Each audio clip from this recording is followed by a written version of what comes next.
Howdy everyone, Warsarcy here, and today we'll be looking at Bunker 21 Extended Edition on Nintendo Switch. Originally released on Android, Bunker 21 is a survival game where you step into the shoes of Andrei, a Russian who is a survivor in a world where people have seemingly disappeared. He eventually heads out in search of people, coming across a bunker, which turns out to be a place where human biological experimentation occurred and is the reason for the lack of people. You'll come across all sorts of mutated remains of what were once humans now turned monsters that you'll have to fight. You'll go through rooms, finding keys necessary to proceed, and solving little puzzles here and there. All the while you'll find notes and other sorts of entries left by the people who used to reside in the bunker, which tell about how things slowly went wrong and how the inhabitants slowly succumbed to madness before they lost all their humanity and turned into the things you encounter. So when I first started playing, the game kind of felt average to me.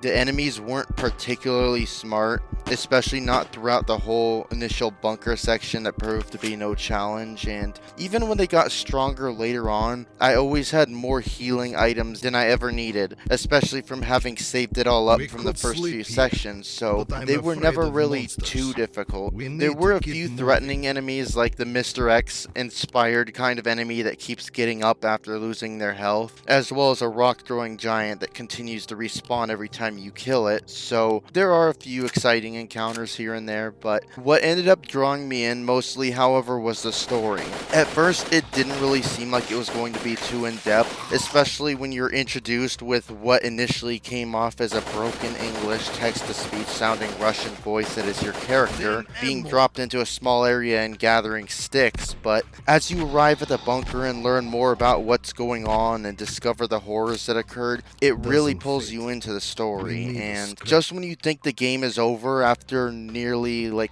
2 hours in and the credits are shown, the game continues in what I'm assuming must be the extended edition content. So while it's a bit weaker on the gameplay side of things in my opinion, the story is where it's at with this game, and there's a good amount of it. And I'll give the game bonus points for having plenty of references to other forms of media such as The Walking Dead, Resident Evil, Minecraft, Half-Life, and a bunch of other games. With every one that I found, it actually made me excited to see which game was going to get a nod next. There were also a few non-intrusive fourth wall breaks that were a little amusing as well. At the end, I can say this turned out to be a lot better than I thought it would be, and considering it was originally a mobile game, I'm even more impressed. So if you want this game yourself, it's available on the eShop for $8. I'd like to thank 17 Studio for sending me the review key. This is Warsarcy on the Game Clips channel, and I'm out.